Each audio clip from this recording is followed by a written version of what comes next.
ناظرین گرامی، آج ہم بات کرتے ہیں، آج ہم ایسے دور کی بات کریں گے جسے اسلام کا سنہرے اسلامی دور کہا جاتا ہے۔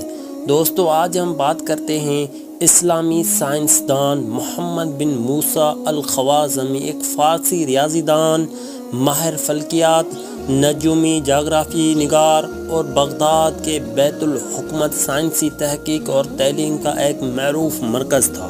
خوارزمی دراصل 780 عیسوی میں قریب پیدا ہوئے، اور جیسا کہ ان کے نام سے ظاہر ہے کہ ان کا تعلق وسطی ایشیا ممالک ازبکستان کے ایک صوبے خوارزم سے تھا۔ محمد بن موسیٰ الخوارزمی ایک فارسی ریاضی دان، ماہر فلکیات، نجومی، جغرافی نگار اور بغداد کے بیت الحکمت سے منسلک ایک سکالر تھا۔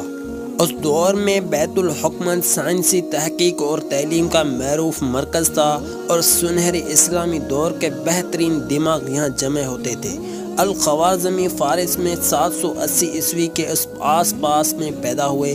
وہ ان پڑھے لکھے افراد میں شامل تھے جنہیں بیت الحکمت میں خلیفہ المامون کی رہنمائی میں کام کرنے کا موقع ملا، جو خلیفہ ہارون الرشید کے بیٹے تھے۔ ان سائنسی کتب میں متنوع سائنسی شعبوں کا احاطہ کیا گیا تھا، جس میں فلسفہ، علم طبی، ریاضی، علم بصریہ اور علم فلکیات وغیرہ شامل ہیں۔ اس دور کے عظیم سائنس کامیابیوں میں سے ہم کچھ ایسے کارناموں کا ذکر کریں گے جو الخوارزمی سے براہ راست منسلک تھے۔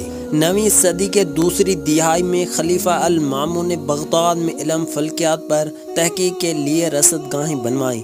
اس کے لیے 1-2 سال بعد یونانی علم فلکیات کے تنقیدی جائزے کا آغاز ہوا۔ اس دور الخوارزمی کے سرپرستی میں متعدد محققین نے مل کر سورج اور چاند متعلق اور متعدد مشاہدے کیے۔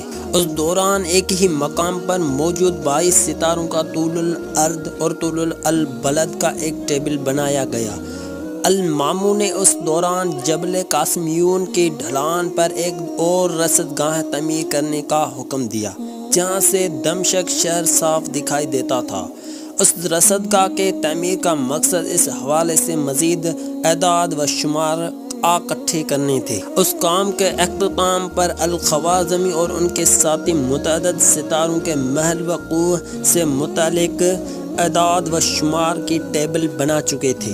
ایک اور شاندار پروجیکٹ جو ان سکالرز کی جانب سے شروع کیا گیا وہ مزید بلند نظر تھا۔ 9ویں صدی کے دوسری دہائی میں خلیفہ المامون نے بغداد میں علم فلکیات پر تحقیق کے لیے رصد گاہیں بنوائی۔ وہ خلیفہ المامون کے لیے کام کرتے تھے۔ خلیفہ مامون نے جو خود یونانی کتب کے عربی میں ترجمہ کروانے کی شیدائی اور تاریخ میں سائنسی علوم میں تحقیق اور ان کی اہمیت سمجھنے والے بڑی شخصیات میں سے ایک تھے۔ عربی کا لفظ یہاں اس لیے استعمال کیا گیا ہے کیوں نہ اس دور میں اکثر کتابیں عربی زبان میں لکھی جاتی تھی، کیوں نہ یہ نہ صرف سلطنت کی سرکاری زبان تھی بلکہ مسلمانوں کے مقدس کتاب قرآن مجید بھی اسی زبان میں نازل ہوئی تھی۔ الخوارزمی کی سرپرستی میں متعدد محققین نے مل کر سورج اور چاند سے متعلق متعدد مشاہدے کیے۔ یونانی ماہر فلکیات ٹونومی نے اپنے معروف کتاب دی جغرافیہ میں دنیا بھر کے جغرافی سے متعلق جو کچھ بھی مواد موجود تھا وہی لکھا ہے۔ کہا جاتا ہے کہ ان کے نام کا عربی ترجمہ بھی جغرافی میں اسلامی دنیا کی دلچسپی کا باعث بنا۔ المامون نے اپنے سکالرز کو دنیا کا نیا نقشہ بنانے کی ہدایت کی، کیوں نہ ٹونومی کی جانب سے بنائے گئے نقشے میں اہم اسلامی شہر جیسا کہ مکہ یا دارالحکومت بغداد شامل نہیں تھے۔ ٹونومی کے دور میں مکہ کی اتنی اہمیت نہیں تھی اور بغداد اس وقت وجود میں ہی نہیں آیا تھا۔ الخوارزمی اور ان کے ساتھیوں نے ان دو شہروں کے درمیان فاصلے کو ناپنے کا ٹھان لی۔ اس سلسلے میں انہوں نے چاند گرہن کے دوران پیمائش کی اور اعداد و شمار کی۔ انہوں نے اس قدیم دور میں ان دونوں شہروں کے درمیان جو فاصلہ نکالا وہ موجود دور کے اعداد و شمار کے مقابلے میں 2% سے بھی کم غلط تھا۔ انہوں نے پھر دیگر اہم مقامات کی وہ خطوط دوبارہ جاننے کی کوشش کی جن سے ان مقامات کی مرکز نقطے کا مقام معلوم ہو سکے۔ مثال کے طور پر ان کے نقشے میں بحیرہ اوقیانوس اور بحیرہ ہند کو پانی کی کھلی گزرگاہ کے طور پر دکھایا گیا، نہ کہ زمین سے گہرے ہوئے سمندر جیسا کہ ٹونومی نے اپنی کتاب میں بتایا تھا۔ الخوارزمی کی کتاب سورۃ الارض یعنی دنیا کی تصویر کے باعث انہیں اسلام کے پہلے جغرافی نگار ہونے کا اعزاز حاصل ہے۔ یہ کتاب 833 عیسوی میں مکمل ہوئی۔ یہ خلیفہ الماموں کی وفات کا دن بھی تھا۔ اس کتاب میں 500 شہروں کی طول الارض اور طول البلد کی ٹیبل بھی موجود ہے۔ اس کتاب میں مختلف مقامات کو قصبوں اور دریاؤں، پہاڑوں، سمندروں اور جزیروں میں تقسیم کیا گیا۔ ہر ٹیبل میں ان جگہوں کی ترتیب جنوب سے شمال کے حساب سے کی گئی تھی۔ الخوارزمی نے دریا نیل اور اس کے راستے کی جغرافی کے ایک کتاب میں وضاحت پیش کی۔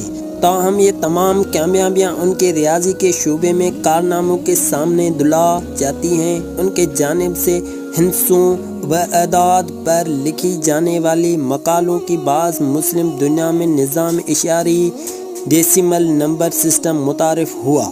ان کی کتاب الجمع و التفریق الہند کو ریاضی کے ذیلی شعبے میں خاص اہمیت حاصل ہے۔ یہ کتاب 825 عیسوی کے قریب لکھی گئی تھی، تاہم اس کا کوئی منسند عربی ترجمہ موجود نہیں ہے اور کتاب کا عنوان بھی صرف ایک اندازہ ہے۔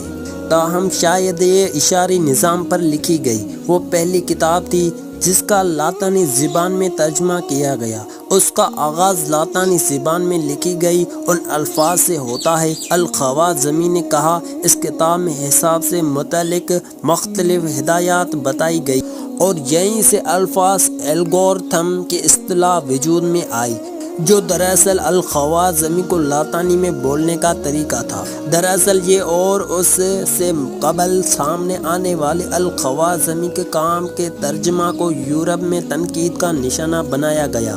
وہ وقت تھا جب یورپ تاریخ کے دور سے گزر رہا تھا۔ یہی وجہ ہے کہ خوارزمی کے کام کا خطرناک یا جادوگردانہ کیا گیا۔ ان کا عظیم ترین کام یقیناً ان کی الجبریہ سے متعلق کتاب تھی۔ الخوارزمی قدیم فارسی مذہب زورسٹرین کے پیروکار تھے اور ہمارے خیال میں انہوں نے بعد میں اسلام قبول کیا تھا۔ کتاب الجبریہ کے پہلے ہی صفحے پر وہ بسم اللہ الرحمن الرحیم شروع اللہ کے نام سے جو بڑا مہربان نہایت رحم والا ہے درج ہے۔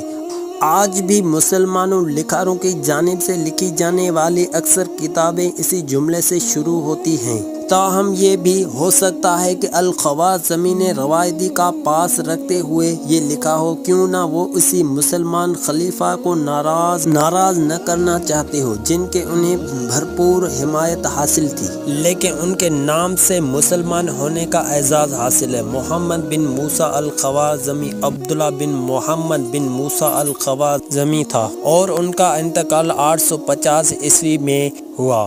آج کے لیے اتنا ہی۔ اگر آپ کو ویڈیو اچھی لگی ہو تو ہمارے چینل کو سبسکرائب ضرور کیجیے تاکہ ہماری نئی سے نئی ویڈیو آپ تک بر وقت پہنچ سکے۔ خدا حافظ۔